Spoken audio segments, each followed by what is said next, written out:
उनको मिले, उनको बोला कि ये आसान आसान बातें हैं, आप लोगों को बता दीजिए अगर आप महामारी बोल रहे हैं और उसको खत्म करना चाहते हैं।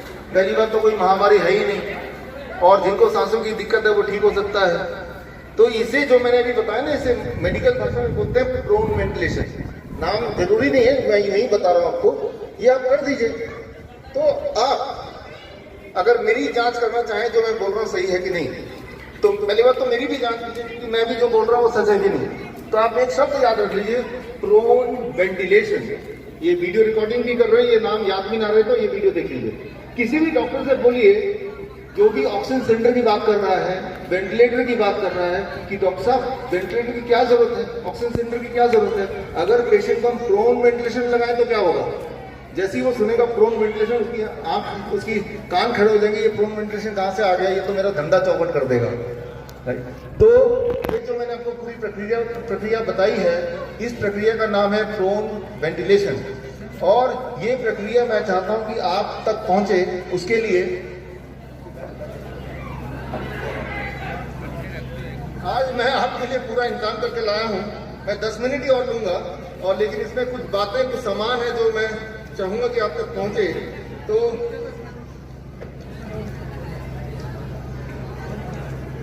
आपकी बात नहीं बताना मांग रहे हैं। ये जो किताब है, इसमें जो मैंने बताया वो सारा अच्छी तरह से दिया है।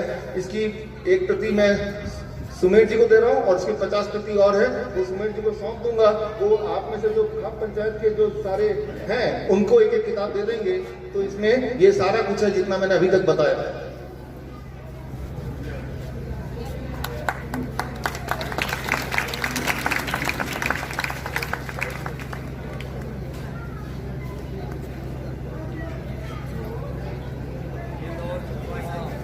अब 5-10 मिनट और मैं लूंगा, क्योंकि अब ये डब्बा पूरा है, इसमें कुछ सामान और है, राइट। और एक बात जो पिछले 2 साल में हमने देखा, जो बताना बहुत ज़रूरी है आपको, कि जो मरीज हमारे पास आए, हमारे हॉस्पिटल आए, या जिन मरीज को टेलीफोन के माध्यम से हमने ठीक करने की कोशिश की, उनमें से कई लोग, मैंने आपको बताया कितने दिन में हमने ठीक किया ज़्यादातर मरीजों को, 3 दिन में।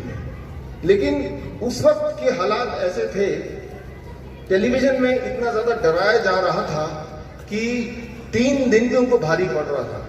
उनके घर वालों को लगता था कि ये अछूत हो गया है, इसको छूना मना है, दूसरे कमरे में रहो या कहीं और जाके रहो, हॉस्पिटल में भर्ती कर दो, ये तो हमें भी बीमार कर देंगे। हमारे जहाँ जहाँ हॉस्पिटल हैं, उस वक्त जहाँ थे, अब भी जहाँ पे हैं, तो हमने ये नियम रखा है, कोई भी अगर पेशेंट आके बोलता है कोरोना के पेशेंट है, तो डॉक्टर पहले उसको गले लगाएगा, उससे हाथ मिलाएगा, और उसके बाद बैठ के खाना खाएगा। उसको ये बताएगा कि ये छूत की बीमारी नहीं है। मैं आज आपको बताना चाहूंगा, ये जो कोरोना है, सही मायने में ये सिर्फ खांसी जुकाम बुखार है, ये कोई छूत की बीमारी नहीं है। हाँ, खांसी से भी कभी कभी किसी किसी को दोबारा 100 में से 1 आध को हो भी जाती है, बस उतना ही है। तो ये कोई छूत की बीमारी नहीं है जिसमें मास्क लगानी जरूरी है। मास्क लगाना छूत की बीमारी है, क्योंकि जब मास्क अगर मैं अभी लगा लूं, आपसे बात करूं, तो मेरी जो थूक है और उसके अंदर जो वायरस है, वो कीटाणु है, वो मास्क में जाएंगे, और हमारी आदत है बार बार मास्क को ठीक करना, और उसके बहाने मेरे उंगलियों में वो आएगा, फिर उंगली से मैं इसको पकड़ूंगा और आप भी इसको पकड़ेंगे, तो मास्क जरूर कीटाणु को फैला सकते हैं। और जब मैं ऐसे बात कर रहा हूँ, तो कीटाणु जब खुले आसमान में जा रहा है, तो वो खुले आसमान में कीटाणु मर जाते हैं अपने आप ही, धूप में मर जाते हैं अपने आप ही। इस बात को आपको समझना पड़ेगा कि कोरोना कोई छूत की बीमारी नहीं है, लेकिन कोरोना से बचने के लिए जो मास्क पहना है वो जरूर छूत की बीमारी है। इसलिए मास्क पहनेंगे तो आप जरूर मरने के नजदीक आएंगे, क्योंकि जब हम मास्क पहनते हैं तो हमारे अंदर जो वायरस है, जो छींक के माध्यम से शरीर बाहर फेंकना चाहता है, वो बाहर ना फेंक के वो आपके मास्क के अंदर ही अटक जाता है, और आप उसी को लेके चलते फिरते इन्फेक्शियस एजेंट बन जाते हैं, उसी को लेके पूरे दिन घूमते रहते हैं और बाकी लोगों में भी फैलाते रहते हैं। ठीक इसी तरह से टीकाकरण है। देखिए, टीकाकरण जब होने वाला था पिछले साल 16 जनवरी में लॉन्च किया गया, मुझे इसलिए पता है क्योंकि हम बहुत ही गहराई से इसको देख रहे थे तब से, जब 2 साल पहले, क्योंकि हमें पता था कि ये अंत में टीकाकरण लेके आएंगे और एक बहुत बड़ा बजट लगा देंगे। याद रखिए, हमारे हॉस्पिटल्स हैं, मैंने आपको बताया, टीका लगाने के छोटे बच्चे जो 18 साल वाले, तीसरे दिन किडनी फेल, हमारे हॉस्पिटल में भर्ती। टीका लगाने के दूसरे दिन हार्ट अटैक, टीका लगाने के पहले दिन उसको इतनी सारी उल्टी, इतना खून की उल्टी, ब्लड क्लॉट एक्सेट्रा, ये सारी चीज हमने अपने आंखों से देखा है। इसीलिए बहुत ज्यादा समय ना लेते हुए मैं टीका के बारे में इतना बोलना चाहूंगा कि किसी भी हालत में टीका ना तो खुद लगाएं ना किसी को लगाने दें। वो इसलिए टीका आपको नहीं मार रहा है, आपके पूरे आने वाले पुश्तों को खराब कर देगा, आने वाले पुश्तों को ऐसा बीमार करेगा जो अगली नस्लें पैदा होंगी। फिर कोई दवाई नहीं है उसको ठीक करने की, कोई तरीका नहीं है ठीक करने का। वो तो लग गया, एक बार तो लग गया, तो कभी भी किसी को लगाना नहीं है, ना लगाने देना है। ये एक है। इसके बारे में अगर आप पूरा जानना चाहते हैं तो उसके लिए मैं किताबें लाया हूं, यहाँ दे दूंगा, क्योंकि कम समय में बहुत सारी चीज नहीं बताना सकते। एक चीज मैं आखिर में बताऊंगा, अभी अगला सिर्फ 5 मिनट लूंगा और आखिर में एक बात और बताऊंगा, उससे मैं इसको क्लोज करूंगा आज का ये दिन। वो ये कि मान लो यहां से जितने भी लोग हैं आज घर गए और अचानक आप में से किसी को बुखार हुआ, तो बुखार में क्या करना है मैंने आपको बता दिया ऑलरेडी। नारियल पानी और मौसम्बी का जूस बता दिया सबको, लेकिन उसमें यह भी बताया कितना दिन लगेगा ठीक होने में। 3 दिन लगेगा। लेकिन अगर आपको काम है 3 दिन में ठीक होना नहीं चाहते, आप उसी वक्त ठीक होना चाहते हैं, उसी वक्त, ऐसे में आप क्या करते हैं, पैरासीटामोल की गोली लेते हैं ना। पैरासीटामोल गोली ले लिया कि डॉक्टर ने गोली दी बुखार की और बुखार उतर गया। लेकिन होता क्या कि जब बुखार उतरता है उसके बाद जैसे ही गोली का असर खत्म हुआ, बुखार दोबारा चढ़ जाता है। इस बार जब बुखार चढ़ता है तो पिछली बार से ज्यादा चढ़ता है। इस बार जब आपको कमजोरी होती है तो पिछले बार से ज्यादा कमजोरी होती है। और ये सिलसिला चलता रहता है। और इस सिलसिले को ज्यादा लंबा चलाएंगे, बार बार चलाएंगे, बार बार खाएंगे, तो आपका किडनी और लीवर फेल होता है। हमारा किडनी का ही हॉस्पिटल है, वहां हम लिखवाते हैं मरीजों से कि आप पिछले 1 साल में जो जो दवाइयां खाई थी वो जरा लिख के दीजिए। तो हमें पता है कि अगर आप अपने किडनी को, दोनों किडनी को अगर फेल करना चाहते हैं कि बिल्कुल फेल हो जाए 1 साल के अंदर, तो आप सिर्फ एक काम कीजिए कि जब भी आपको बुखार हो फटाफट आप पैरासीटामोल की गोली खा लीजिए। राइट, तो गोली तो खानी नहीं है और ठीक भी होना है। गोली नहीं खानी है और तुरंत ठीक हो जाना है 1-2 घंटे के अंदर। जितनी देर में कोई गोली लेके आएगा, जितनी देर में कोई डॉक्टर के पास जाएगा, उतनी देर के अंदर ही अगर आप ठीक होना चाहते हैं तो ये मेरा आखिरी 2-3 मिनट है। क्या क्या करना है? 3 ही चीज करने हैं। देखिए,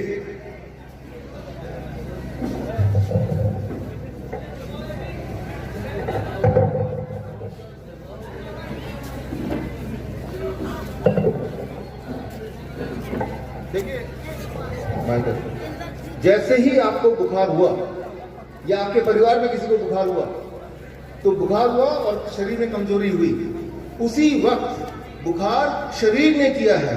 शरीर आप बुखार करके आपको ठीक करना चाहता है। बुखार कोई बीमारी नहीं है, पहले तो ये जान लीजिए।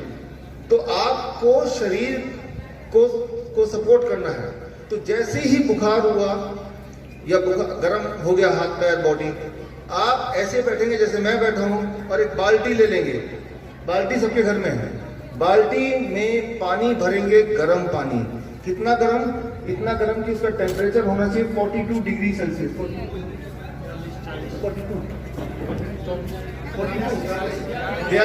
42 डिग्री सेल्सियस पे पानी गर्म होना चाहिए। अच्छा, 42 डिग्री सेल्सियस पानी कैसे पता चलेगा? इसके लिए मैं चाहता हूं कि आप लोग एक काम कीजिए कि आप थोड़ा सा खर्चा करके दुकान से कहीं से भी, ये आता है थर्मोमीटर, पानी का थर्मोमीटर। पानी कितना उसका टेम्परेचर ये बताता है। ये 150 रुपए का कहीं से मिल जाएगा या ऑनलाइन आजकल मिलता है। गांव में भी एक रख लेंगे तो काम हो जाएगा। एक तो मैं सुमेर जी को देके जाऊंगा। ये तो ये रख लिया। बुखार हुआ आपको, उसी वक्त पानी गर्म किया। पानी का टेम्परेचर कितना? 42 डिग्री। उस पेशेंट मरीज को बोला पैर बाल्टी के अंदर रख दिया। ऐसा उसको आधे घंटे बैठना है। लेकिन आधे घंटे जब बैठेंगे तो क्या होगा कि पानी ठंडा होने लगेगा। आपको एक और बाल्टी लेना, उसमें 50 डिग्री सेल्सियस से पानी रखना है। हर 10 मिनट में 2 मग पानी इसमें डाला, 2 मग पानी पहले इससे निकाला, ताकि आधे घंटे पानी 42 डिग्री पे ही रहे, कम ना होने पाए। हो गया आधे घंटा। उस वक्त जब आधा घंटा मरीज जैसे बैठा है, तब क्या करना है? उस मरीज को पानी पिलाना है आधा लीटर, बिल्कुल गर्म, इतना गर्म कि उससे ज्यादा गर्म होगा तो उसका जीभ जल जाएगा, उतना नहीं, उससे जस्ट थोड़ा कम जितना वो पी पाए। और एक नींबू निचोड़ देना आधे लीटर पानी में और उसको थोड़ी थोड़ी देर में गर्म पानी पिलाना, आधे घंटे में वो आधा लीटर पानी पेट में होना चाहिए, गर्म, बिल्कुल गर्म। याद रखिए गर्मी में वायरस जिंदा नहीं रहता है, राइट। तीसरी चीज, आधा घंटा हो गया, आधा घंटा हो गया तो आप देखेंगे बुखार है क्या, आपको हैरानी बुखार कहां गया। एक तो पहले बुखार था, ऊपर से गर्म पानी डाला, बुखार उतर गया, उल्टा।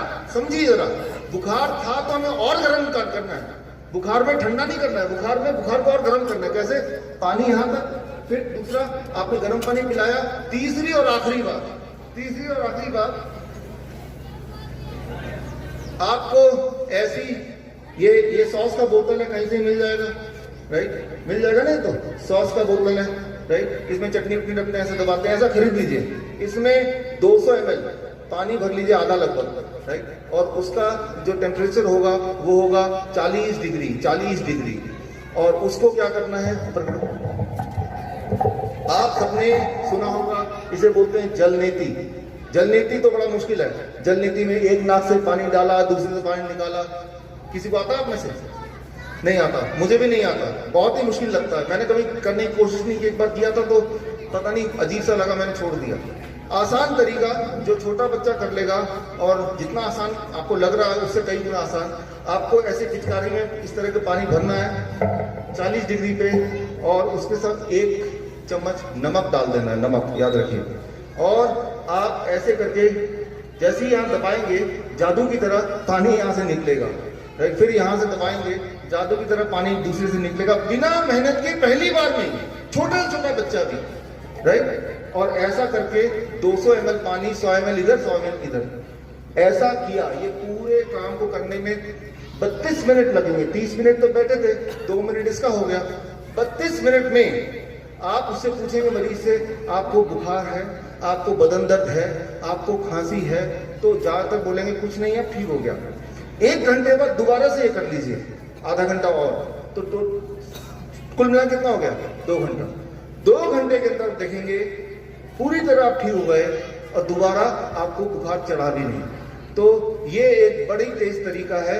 ये तरीका जब करेंगे, साथ में मौसम्बी का जूस, संतरे का जूस, वो भी फिर भी पी लीजिए, 3 दिन का वो भी कर लीजिए, हालांकि आप पहले दिन ही ठीक हो गए, राइट। तो मैं आपको ये बताना चाहता हूं कि जब बुखार आए तो बॉडी को सहारा देना है बुखार करके, बुखार उतारना नहीं है।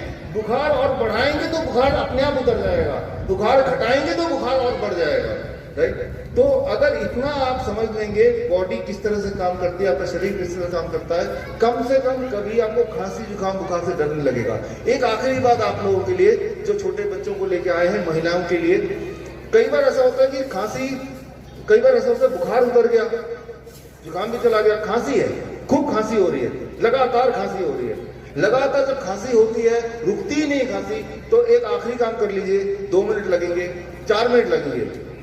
अनार लेना है, अनार, अनार लेके उसको, अनार को छीलना है, उसके दाने को आपको उसको गरम, एक पतीले में उसको गरम करना है 3-4 मिनट, पतीले में गरम करते जाना है, गरम करते जाना है, गरम करते 3 से 4 मिनट। और जितना उसका, उस मरीज का जितना वजन है, मान लो उसका वजन 10 kg है, तो 1 चम्मच वो भुना हुआ अनार के दाने उसको चबा चबा के खिला देना है।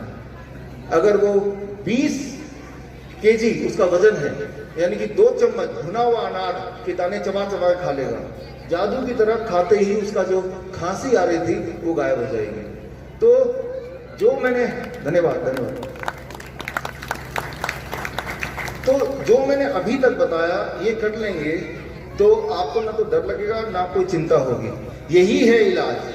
इसी से हमने 60,000 लोगों को ठीक किया, इसी से आप ठीक हो सकते हैं। मैं तो ये भी शर्त लगाता हूँ सुने जी से कि कभी ऐसा हो जाए तो दोबारा मौका हो तो हमें बुलाइए, मैं आपको करके दिखाऊंगा।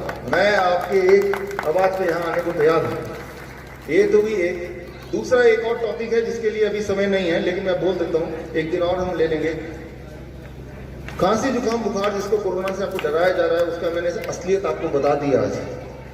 अब एक तरह के मरीज हैं जो डायबिटीज के मरीज है, ब्लड प्रेशर के मरीज हैं, राइट, जो हार्ट के मरीज हैं, दिल के मरीज हैं, किडनी के मरीज हैं, तो वो कैसे ठीक होंगे? उनको क्या करना चाहिए? क्या उनको दवाई पे रहना चाहिए?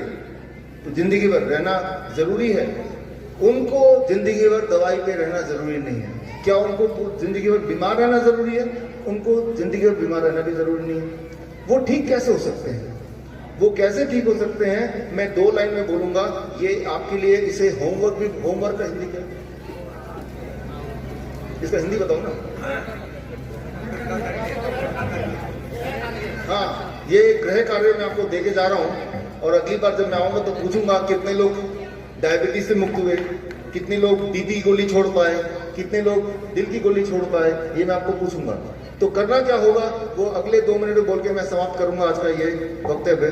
करना ये होगा कि आप में से जो लोग, या सारे लोग, जो लोग बीपी गोली ले रहे हैं, किसी भी तरह की गोली ले रहे हैं, हार्ट की गोली ले रहे हैं, जिनके घुटनों में दर्द रहता है, राइट, तो उनको सुबह 12 बजे तक सिर्फ और सिर्फ 3 से 4 तरह के फल अपने पसंद के खाने, अपने पसंद का 3 से 4 तरह के फल। वो केला हो सकता है, अमरूद हो सकता है, सेब, संतरा, जो फल आप चाहे उतना खा सकते हैं। पेट भर के खाना है। कितना खाना है? जितना आपका वजन है। मेरा वजन 70 केजी, तो 700 ग्राम, एक शून्य और लगा दीजिए, इतना तो खाना है। कुछ और नहीं खाना है, रोटी, पराठा, सब्जी, ये सब चीज नहीं खाना है, लेकिन पेट भर के क्या खाना है? फल खाना है। ये तो हो गया पहला स्टेप। 12 बजे चाय भी नहीं पीना है, ठीक है ना? चाय पीना है तो वो ग्रीन टी जिसे बोलते हैं पी सकते हैं, और फिर भी पीना है तो दूध नहीं डालिए, चीनी मत डालिए, यूं ही चाय गर्म करके चाय का पत्ती वो पी सकते हैं। 12 बजे तक ये करना है। और दोपहर के खाना खाने से पहले, खाना खाने बैठ गए, खाना छूने से पहले रोटी सब्जी दाल चावल जरूर खाना है, लेकिन उससे पहले साथ में नहीं, उससे पहले सलाद खाना है। सलाद कितना? आपके बॉडी वजन के हिसाब से, जितना आपका बॉडी वजन है उससे 5 से गुना कर दीजिए। मेरा बॉडी वजन है, शरीर का वजन है 70 केजी, इसको मैंने 5 से गुना कर दूं, 350 ग्राम सलाद मैं पहले खाऊंगा, अब मैं रोटी सब्जी खाऊंगा। तीसरी और आखिरी बात, शाम का जो भोजन होगा, डिनर होगा, राइट, वो 7 बजे से पहले फिनिश कर लीजिए, खत्म कर लीजिए। उसमें भी पहले आप सलाद खाइए 350 ग्राम आपके वजन के अनुसार, उसके बाद रोटी सब्जी खाइए, जो भी खाना चाहते हैं उसके बाद खाइए। ये 3 चीज करेंगे, और एक ही चीज छोड़ना है, एक चीज छोड़ना है, वो है कोई भी चीज पैकिंग में आती हो, डब्बा बंद हो, चाहे वो बिस्किट हो, चाहे नमकीन हो, उसको छोड़ दीजिए। इतना अगर करेंगे, और ऐसा करता हुआ अगर 1 हफ्ता हो गया, तो आपको बीपी की गोली, शुगर की गोली छोड़ना मजबूरी हो जाएगी। और अगर आपने नहीं छोड़ा तो बीपी नीचे इतना चला जाएगा, शुगर इतना नीचे चला जाएगा, आपको तकलीफ होगी। तो ये आप कीजिए, और अगली बार जब मिलूंगा तो मैं आपसे पूछूंगा क्या नतीजा रहा। धन्यवाद।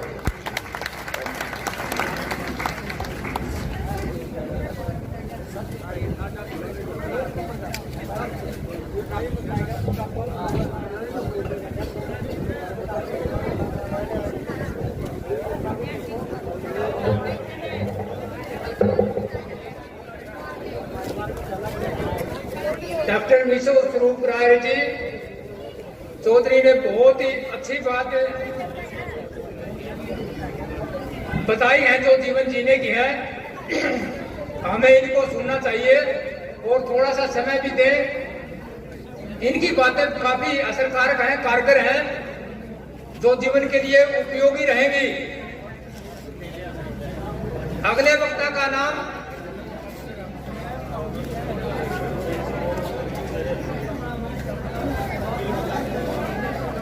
तमाम लोग श्रोतागणों से मेरा निवेदन है, अपील है कि वो थोड़ा सा समय दें और बैठ जाए, बैठकर सुने।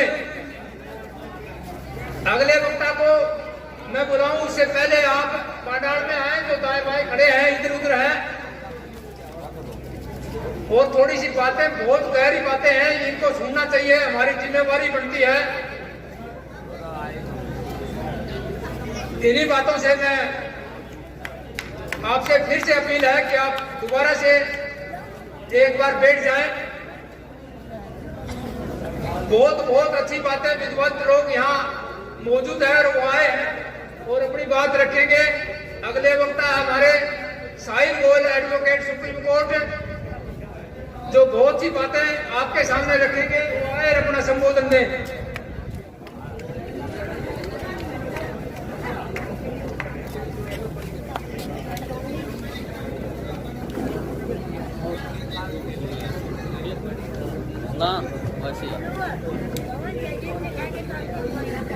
हाँ जी, दवाई को देते राम पूरे गाँव में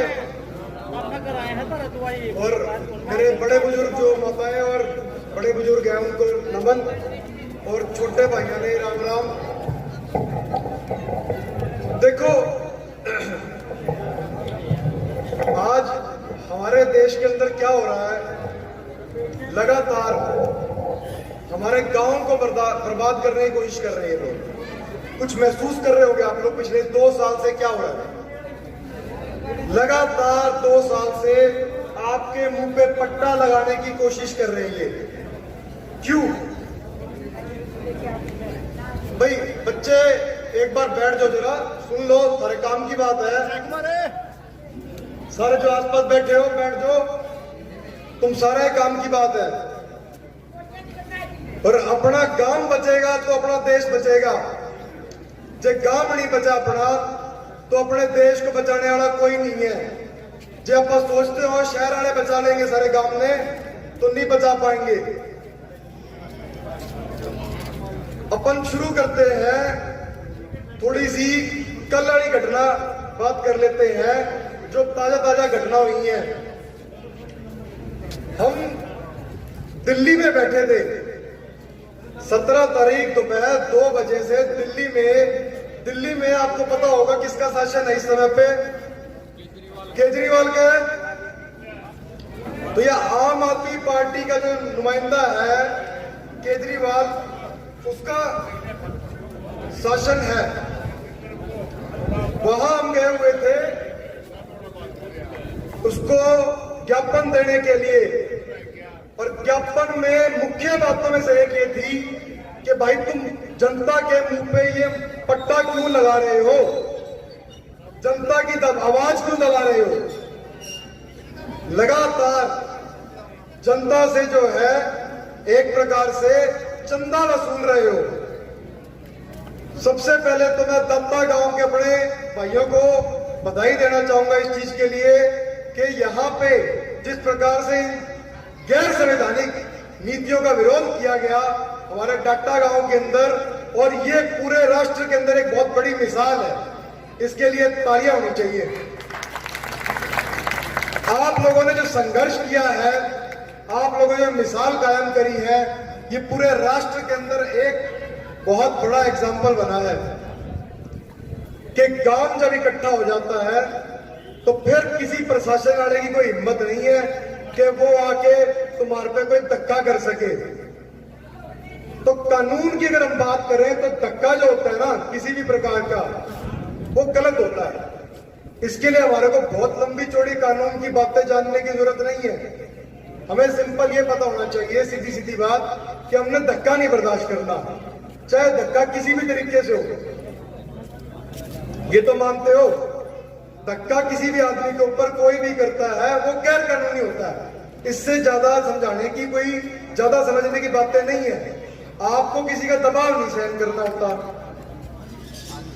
अब 17 तारीख पे आते हैं। 17 तारीख को हम अरविंद केजरीवाल के दफ्तर के बाद दिल्ली सचिवालय में बैठे थे, और दोपहर 2 बजे से उसमें मुख्य ये सब बातें थी। टीके लगा रहे हो भाई, इसमें बता दो जनता को कि टीके में है क्या, और ये टीके क्यों लगा रहे हो, इसका फायदा क्या है, ये बता दो।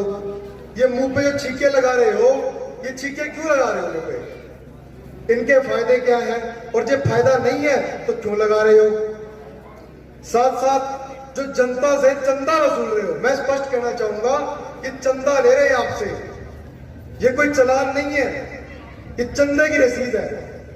इनके पास जो पैसा जा रहा है, जिन खातों में जमा हो रहा है, उसमें भी अंतर है। जो चालान कटता है वो पैसा कहां जाता है, और यहाँ पे जो पैसा जा रहा है वो किन खातों में जा रहा है। डीसी और एसडीएम के नाम से जो खाते खुल रखे हैं उन खातों में जा रहा है। चालान की रसीद अलग अलग कैसे हो सकती है पूरे हरियाणा के अंदर, या दिल्ली में, या पंजाब में, या राजस्थान में, या कर्नाटक में? हो सके क्या?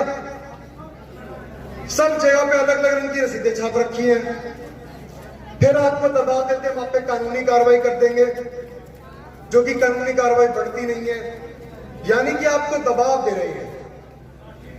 ये सब बातें पूछने के लिए और इन सब बातों के बारे में सारा जानने के लिए और उसकी प्रतिक्रिया लेने के लिए हम ये ज्ञापन लेके गए थे केजरीवाल के पास।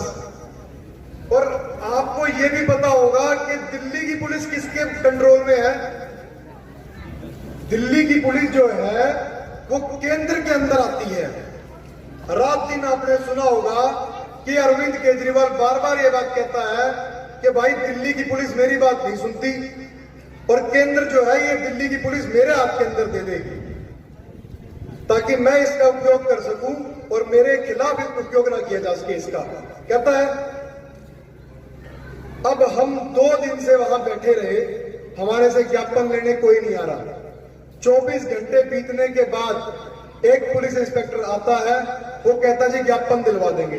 अरे भाई एक कागज का टुकड़ा जो हम मुख्यमंत्री को देने जा रहे हैं जिसमें सारी बातें लिखी हुई हैं, वो देने के लिए हमारे को 24 घंटे इंतजार करवाया जाता है पहले कि अब कोई आप आ जाओ 2 बंदे और उसको रिसीव करवा दो। तो ये भाई कौन सी न्यायिक बातें हुई कि हम उस राजा के द्वार पे खड़े हैं और राजा का कोई नुमाइंदा नहीं आ रहा, कोई आदमी नहीं आता और ना कोई उसकी जिम्मेवारी लेने वाला आता कि हाँ राजा तक मैं ये बात पहुंचाऊंगा। वो राजा ही हुआ। 24 घंटे तक वो जो आता नहीं सामने, अब 24 घंटे के बाद आके बोलता है, लेकिन तब भी कहता कि किसी को दिलवा देंगे, पता नहीं किसको दिलवाएंगे, आप में से 2 या 1 व्यक्ति अंदर चले जाओ, उनको इजाजत देंगे। हमने कहा नहीं, जनता के बीच में आओ, जनता के बीच में आके आप बात करो, जो बात आपको करनी है, जो पॉइंट्स हमारे हम आपके सामने बताएंगे आपको। और जब वो नहीं आ सकते सीएम तो उनके दूसरा कोई नीचे वाला आदमी आ जाए। अब इस तरह करते करते 3 दिन निकल गए। कल 19 तारीख को सुबह 11 बजे इन लोगों ने धक्का करके हमारे को, पुलिस वालों ने धक्का मुक्की करके हमारे साथ मारपीट करके हमारे को बसों के अंदर घुस दिया और पास के थाने में ले गए, जो कि बिल्कुल गलत था। इन्होंने ना कानून की रक्षा करी, ना किसी संविधान की रक्षा करी। और वहां उस समय पे सुबह लगभग 11 बजे संविधान की जो है अस्थियां जल रही थी, बिल्कुल इन्होंने राख कर दिया संविधान को। तो ये आपके सामने है वो धरना जो था, जो कि धरना नहीं था, एक ज्ञापन देने हम कागज गए थे, बाद में हमारे को बैठना पड़ा वहां पे, हमारे पास कपड़े तक नहीं थे, 3 दिन से हम उन्हीं कपड़ों में बैठे थे। महिलाएं थी, उनको टॉयलेट वॉशरूम बंद कर दिया, उनका जाने नहीं दिया, आसपास कहीं पे अरेंज किया, उसको भी बंद करवा दिया पुलिस प्रशासन ने। और वो पुलिस प्रशासन जो केंद्र के अंदर है, और हम पहुंचे थे दिल्ली के चीफ मिनिस्टर के सामने, और उस पुलिस प्रशासन ने हमारे को चक लिया।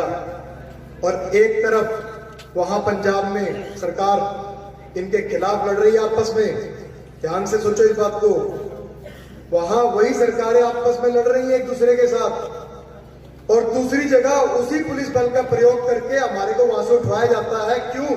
उनको पता था भारी तादाद में लोग पहुंच रहे थे, वहां पे ज्यादा से ज्यादा लोग पहुंच रहे थे, और दिल्ली जो कि केंद्र है हमारे भारत में इस समय पे, वहां पे लोगों की जागरूकता हो रही थी, शहर के लोग जागने शुरू हो गए थे, और लोगों को पता लग रहा था, सारे पुलिस वाले समझने लग रहे थे, जो भी प्रशासन के अधिकारी थे वो सारी बात समझने लग गए थे, उनको यहां तकलीफ थी।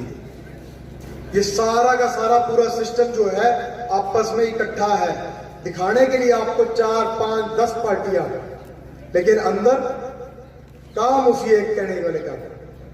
ऊपर से जवाब आता है, उसको नीचे वाले सारे करते रहते हैं। ये हो रहा है हमारे भारत में इस समय पे।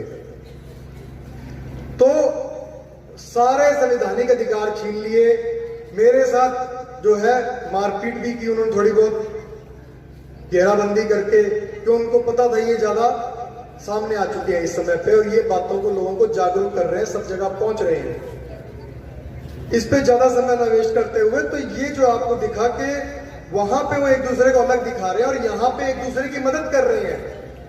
जहां पे उनका भंडाफोड़ होता है कि वो आपस में मिलके क्या कर रहे हैं, वहां पे ये आपकी सारी की सारी चीजें एनर्जी लगा के भंडा फोड़ने की चीज को रोकते हैं और एक दूसरे का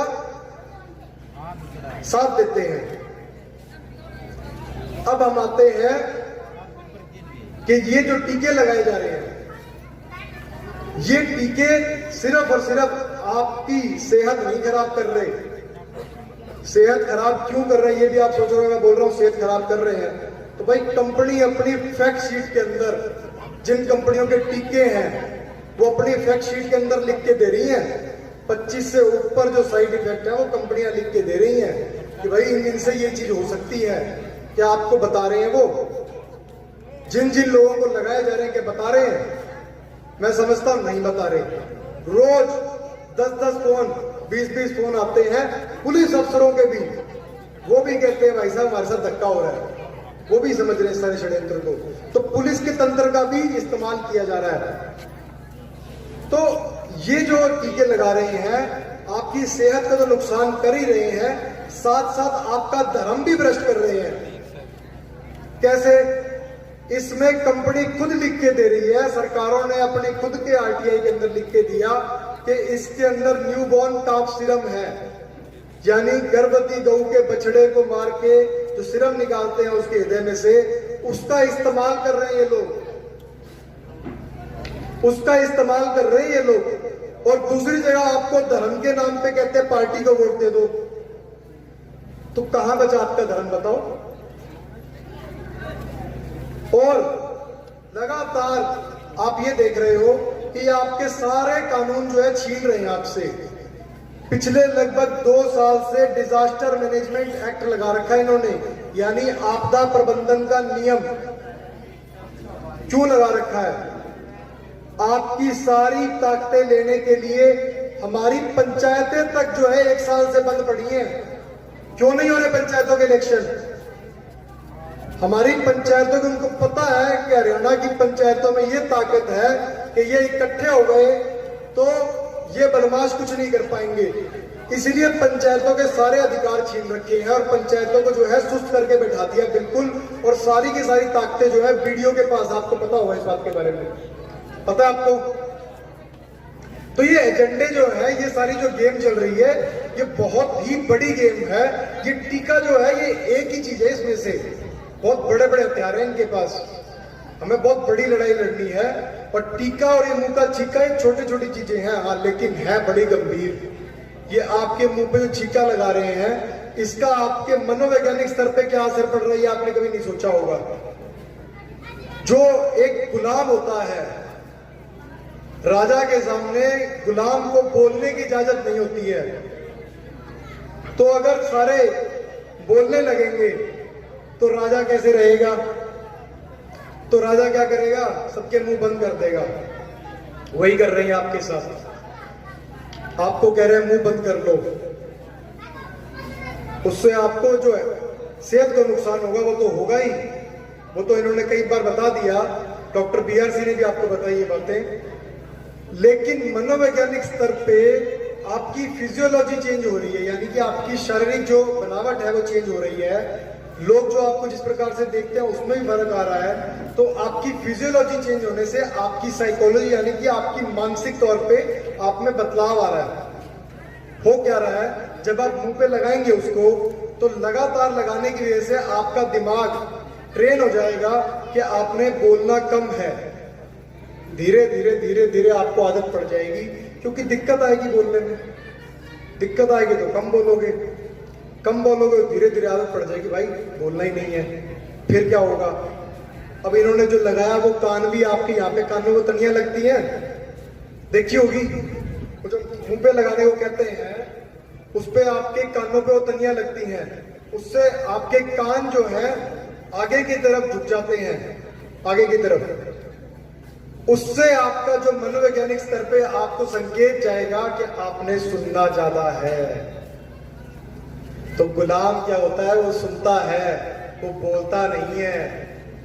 यही चाहिए इनको। और 17वीं शताब्दी के अंदर अगर आप देखोगे तो गुलामों के इसी प्रकार के पट्टे लगाए जाते थे, और बाद में जो है मुंह पे वो जो क्या कहते हैं चिमटे, कहीं करा ना अपने यहाँ पे, वो चिमटे भी लगा दिए थे बाद में। जब कम रह गए ना गुलाम, थोड़े हैं, तो उनके लगा सकते, ज्यादा होंगे तो लगाना मुश्किल है, तो वो चिमटे भी लगाएंगे बाद में आने वाले समय के अंदर। अब जो सा गुलाम उस समय पे ज्यादा बोलता था या जिसका दिमाग चलने लगता था, वो 17वीं शताब्दी के जो राजा होते थे वो क्या करते थे, उसकी नाक के अंदर एक बड़ी सी डंडी डालते थे, स्टिक, एक सुई की तरह ना, लंबी सी डंडी सी, वो डालते हैं नाक से भीतर, उसके नसिका से वो भीतर डालते हैं उसके अंदर, तो बीच में एक झिल्ली होती है नाक के और दिमाग के बीच में, वो झिल्ली फट जाती, उससे फिर उसकी सोचने समझने की क्षमता और घट जाती। अब उसका दिमाग जो है और ज्यादा इन्फेक्ट होने लग जाएगा, क्योंकि जो वायुमंडल में हमारे केमिकल्स जो आज के दिन आपको पता है वही हमारे खेती में डाल रहे हैं, वही केमिकल जो है हमारे गाड़ियों में इस्तेमाल हो रहे हैं, वही केमिकल हमारे दवाइयों के माध्यम से आपको दिए जा रहे हैं। इन सब के पीछे एक ही कंपनी है, वो सब चीजें जुड़ी हुई हैं आपस में। तो वो केमिकल जब आपके अंदर जाएंगे वो आपके मस्तिष्क को खराब करेंगे, और वो झिल्ली उन्होंने तोड़ दी तो आपका दिमाग जो है इन्फेक्ट होना शुरू हो जाएगा। तो आप बोल नहीं पाओगे, आप ढंग से सोच नहीं पाओगे, उसके बाद भी अगर बच गए ना तो आने वाले समय में ये कहेंगे भाई पिछले 2 साल में तुम्हारे को मानसिक तौर पे कुछ दिक्कत आई, आप सब कहोगे हाँ, फिर कहेंगे ये ले नशे की गोली, तो तुम्हारे को कहेंगे तुम तो पागल हो गए हो थोड़े, ये और खा ले, जो थोड़े हुए हो बिल्कुल हो जाओगे। उसको कहते हैं साइकोलॉजिकल जो दवाइयां दी जाएंगी आपको, वो दवाइयां देके आपका जो मस्तिष्क है बिल्कुल डल बना दिया जाएगा। आपको करना क्या है इसके अंदर, आपको एक तो ना बोलना सीखना होगा।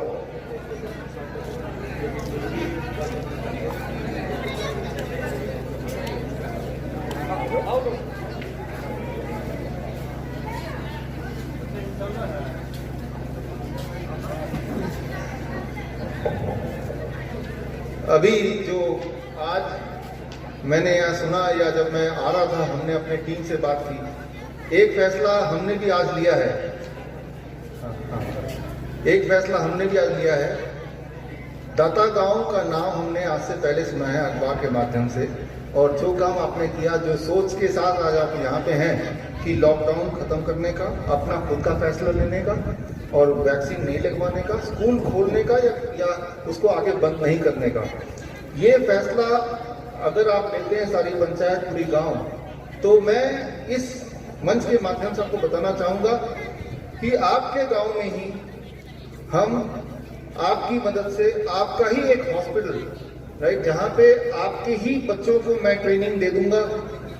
जब आप बुलाएंगे एक फोन पे हम यहाँ पे हाजिर होंगे, और ट्रेनिंग मैं इस बात की दूंगा कि अगर इस गांव में किसी भी तरह का कोई भी बीमारी किसी को भी होती है तो उसका संपूर्ण इलाज मुफ्त में गांव के अंदर ही, बिना बाहर के किसी को जोड़े, किस प्रकार पूरी तरह से ठीक से किया जाए, जल्दी से जल्दी इलाज, बिना खर्च के इलाज, और इस तरह से ठीक हो कि दोबारा बीमार ना पड़े। देखिए, बीमार पड़ना ना पड़ना हमारे हाथ में नहीं है, भगवान के हाथ में, लेकिन इस वक्त धरती में जो सबसे बेहतरीन इलाज है वो गांव के अंदर ही कैसे हो, और सबसे बड़ी बात मुफ्त में कैसे हो।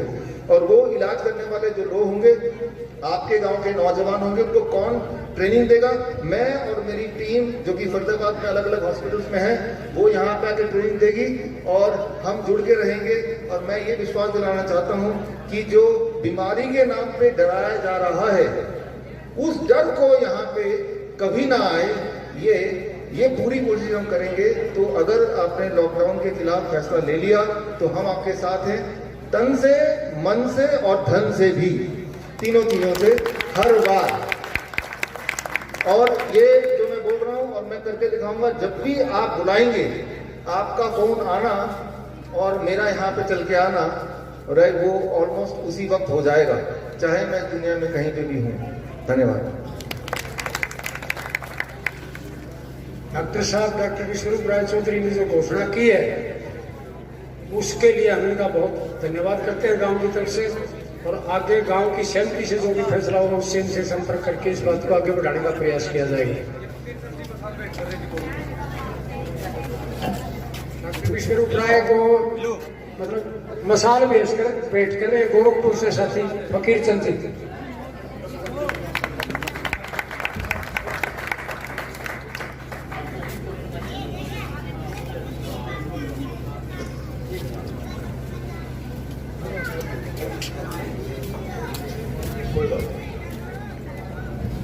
हाँ जी, तो मैं ये कह रहा था कि गांव भाई सब मिलके अगर फैसला लो तो बहुत बढ़िया बात है, और कानून भी आपके साथ है इसके अंदर।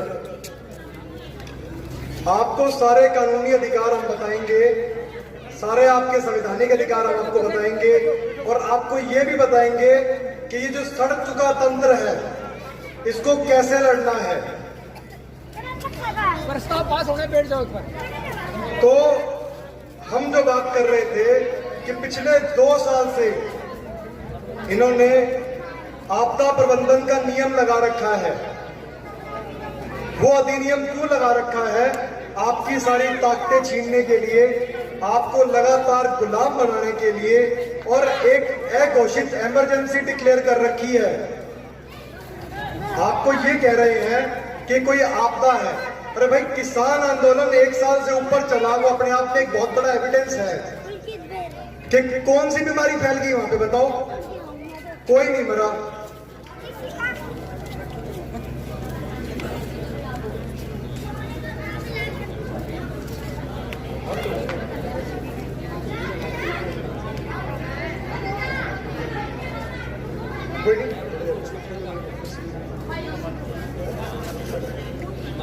तो ये जो है डिजास्टर मैनेजमेंट एक्ट इन्होंने लगातार लगा के रखा हुआ है, और इसके माध्यम से आपकी सारी ताकतें छीन रहे हैं। आपको ये भी बताना चाहूंगा कि ये डिजास्टर मैनेजमेंट एक्ट जो है, इसी की वजह से ये जो टीके लगा रहे हैं, ये टीके जो है इमरजेंसी यूज ऑथराइजेशन के अंदर है, यानी कि सिर्फ आपदा में लगाए जा सकते हैं। तो अगर कोई आपदा होगी कागजों के अंदर, तभी ये टीके लगा पाएंगे, नहीं तो नहीं लगा सकते।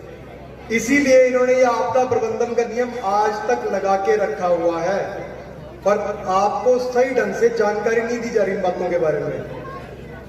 तो आपको इन सब चीजों को जानना होगा। अभी आपको मैं एक बात और बताना चाहूंगा कि जो आपके शारीरिक इंफॉर्मेशन होती है, आपके शरीर के अधिकार क्या है। आपने कोई सी सुई ली, नहीं ली, कब ली, कब नहीं ली, कोई दवाई खाई, नहीं खाई, कितने गिलास पानी पिया, नहीं पिया, ये आपकी निजी जानकारी होती है। ये निजी जानकारी लेने के लिए कोई आपको बाध्य नहीं कर सकता, आपको ये नहीं कह सकता कि आपको जवाब देना ही पड़ेगा। लगातार आपको सुनने में आ रहा होगा कि जो आशा वर्कर हैं या दूसरे हैं, वो आके आपको बार बार बोलते हैं कि आप बताओ आपने लिया कि नहीं लिया, सर्टिफिकेट दिखाओ। तो इसमें इंफॉर्मेशन टेक्नोलॉजी एक्ट की धारा 43 है और 72 भी लगती है। लेकिन मोटी बात यह है कि आपकी जानकारी आप तक रह सकती है, बशर्ते आपको अपने अधिकार पता हो। आपको ये पता होना चाहिए ये मेरी जानकारी है, मैं नहीं देता उसको, मैं क्यों दूं भाई उसको? वो कौन होता है मेरे से पूछने वाला? और जबरदस्ती क्यों सहन करेंगे हम? तो इस समय पे सरकारें जो है आपको जो है एक तरह से ऐसा कर रही है, कचहरी के अंदर तो बोल रही है हाँ ये टीके के साथ धक्का नहीं कर रहे हम, और धक्का नहीं करेंगे, और टीका ना लेने वाले को हम किस तरीके से तंग नहीं करेंगे, कोई उसकी सुविधा में बाधा नहीं डालेंगे। कचहरियों में तो ये बात कह रही है, और दूसरी तरफ आपके साथ धक्का हो रहा है लगातार। स्कूल में, कॉलेज में, कंपनियों के अंदर लगातार धक्का कर रहे हैं, कह रहे हैं नहीं लगाओगे तो आपको कंपनी से निकाल देंगे, आपको स्कूल में बैठने नहीं देंगे, आपकी तनख्वाह रोक देंगे, आपको ये कर देंगे, आपको वो कर देंगे। तो भाई ये सरकारें इस समय पे क्या काम कर रही है? एक होएगा एक जानवर बड़ा हाथी, उसके 2 तरह के दांत होते हैं, एक होते हैं दिखाने वाले और दूसरे खाने वाले। तो ये तुम्हारे को दिखा कुछ छोड़ रहे हैं कचहरियों के अंदर, वहां अपना जो है नाम साफ रख लेते हैं, लेकिन यहां आपके साथ धक्का कर देते हैं। तो ये जो लगातार कर रहे हैं आपके साथ डंडा दे के आपको, ये बिल्कुल असंवैधानिक हो रहा है। एक जो और बात है, आपको ये भी नहीं पता होगा कि जब ये टीके लगाए इन लोगों ने तो आपकी एक हेल्थ आईडी जनरेट कर दी आपकी जानकारी के बिना। आपकी health ID, digital health ID इन्होंने बना दी ऑलरेडी, पूछा भी नहीं आपसे, बस नंबर लिया आधार कार्ड का और चढ़ा दिया उसके ऊपर और बना दी। अरे भाई मेरे से पूछ लेते, नहीं पूछ रहे। आगे भी नहीं पूछेंगे। जे आप लोग नहीं जागे तो आगे नहीं पूछेंगे, आपसे कुछ नहीं पूछेंगे, क्योंकि इनको गुलाम ही चाहिए। तो गुलाम बना के धीरे धीरे जनसंख्या कम कर देंगे, उसका जो थोड़े बचेंगे उनको परमानेंट गुलाम बना लेंगे, मुंह पे लगा देंगे चिमटे, उसके बाद कोई कुछ नहीं कर पाएगा। तब तक हमारी हाथ से सारी बातें निकल जाएंगी। टीकों से जो जो साइड इफेक्ट हो रहे हैं, आपका यह भी पूछने का अधिकार है कि इसकी जिम्मेवारी कौन लेगा। ये सरकारें लेगी, ये कंपनी लेगी जिसके टीके हैं, या लगाने वाला डॉक्टर या एएनएम नर्स जो है वो लेगी। आप पूछ के देख लो, सारे पीछे हट जाएंगे, कोई नहीं लेता। क्यों? क्योंकि उनको पता है कुछ ना कुछ तो रोड़ा है। तो भाई एक इन्फॉर्म्ड कंसेंट होती है, आपको बताना होता है टीका लगाने से पहले कि ये टीका आप लगा सकते हो कि नहीं लगा सकते हो, इस टीके में क्या क्या डला हुआ है, इस टीके से क्या क्या साइड इफेक्ट होंगे, कल को कुछ हो गया तो कौन जिम्मेवारी लेगा। ये सारी बातें बतानी होती हैं। लेकिन सरकारें लगातार जो है अपने कागजों में खेल बदल कर रही हैं और आपको बता भी नहीं रही। ऐसे ही कृषि कानून लाए गए थे, जो तो किसानों ने मिलके, हमारे भाइयों ने, सबने मिलके, हम भी लगातार संघर्ष में लगे रहे और वापस हुए। लेकिन लड़ाई अभी अधूरी है। ये जो विदेशी कंपनियां हैं, हमें लगातार, हमारा सारा गांव का पैसा जो है विदेशों में जा रहा है इस समय पे। जो गांव का पैसा गांव में रह जाए ना, तो असली तरक्की वहां होगी। हमारे पास हर चीज का इलाज है और आपको हम सारी उचित ट्रेनिंग दे सकते हैं इस चीज के लिए कि आपको कैसे कैसे लड़ना है। इसके लिए हमने एक वार्निंग सर्टिफिकेट, वार्निंग नोटिस भी बनाया है।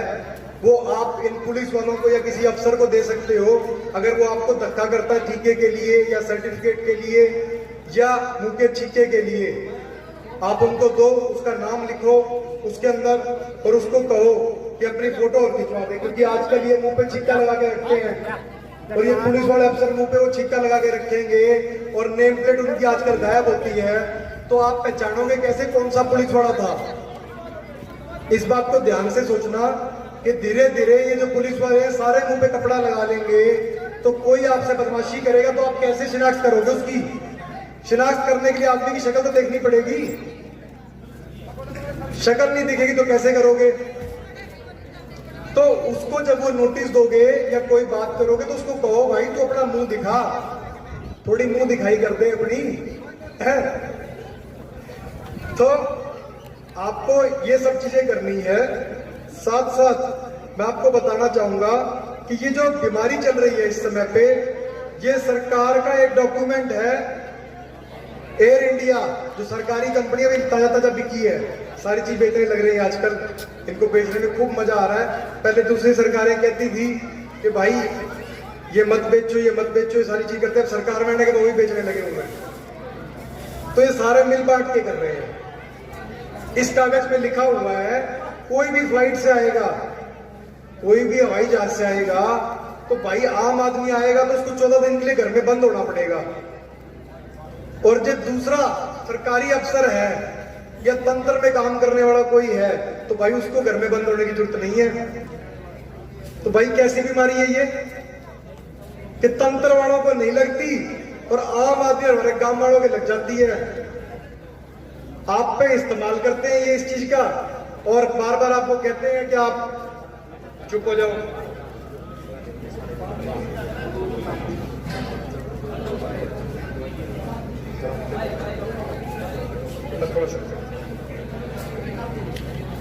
तो ये एक बात और हम आपको बता देंगे इसमें कि ये जो IF3 फॉर्म होता है, अरेस्ट का फॉर्म, मेमोरेंडम ऑफ अरेस्ट, ये आपको बार बार धमकी देते हैं हम आपको अरेस्ट कर लेंगे, आपको उठा के ले जाएंगे, कुछ कर लेंगे। तो एक मेमोरेंडम ऑफ अरेस्ट होता है, वो भरना होता है इनको। आपको पता होना चाहिए इन चीजों के बारे में कि आपके अधिकार क्या है। इसको बिना भरे आपको चक्के नहीं ले जा सकते ये लोग, पर अगर ले जाते हैं तो गैर कानूनी होता है। संविधान की धज्जियां सरेआम उड़ा रहे हैं लोग इस समय पे। लेकिन आप लोग, मैं समझता हूं, जागरूक हो। और दत्ता गांव तो अपने आप में वैसे भी बहुत बड़ी मिसाल है इस चीज में। कुछ जो पॉइंट है हमारे इसके अंदर कि हम इनको कैसे लड़ सकते हैं, वो है एक तो हमारे को जो आम आसपास के जो हमारे किसान हैं उनको सपोर्ट करना होगा। जो भी हमारे गांव के किसान हैं आपस में जुड़े और गांव के अंदर ही मार्केट लगे, और जो हमारे शहर हैं शहरों के अंदर भी गांव के हमारे जो किसान हैं वो जाएं और छोटी छोटी लोकल मार्केट्स लगे और वहां पे जो सारी फसलें हैं और वो चीजें बिके, जो फल सब्जियां हैं वो सब चीजें बिके, ना कि इन बड़े बड़े कारखानों के अंदर बड़े बड़े घरानों के जो ऑफिस बन रहे हैं और जो इनके बड़े बड़े धंधे बन रहे हैं उनके अंदर बिकने की जगह ये आपके माध्यम से होना चाहिए काम।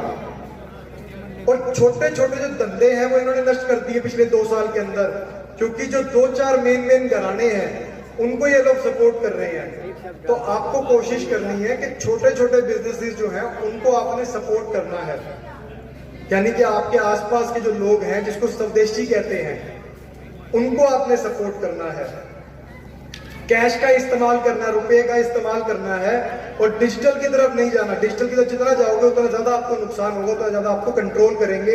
आज डिजिटल के माध्यम से आपको कहा जाता है कि आप टोल टैक्स जो दोगे, अगर टोल दोगे तो आप कैश में दोगे तो आपको डबल देना पड़ेगा, नहीं तो आप जो वैसे दोगे तो आपको कम देना पड़ेगा। तो इस प्रकार से लगातार आपको ये बातें कर रहे हैं, मूर्ख बना रहे हैं। हमारे पास सारी जानकारी हम आपको समय समय पे देंगे इन चीजों के लिए, लेकिन आपके हकों के लिए आपको खुद खड़े होना होगा।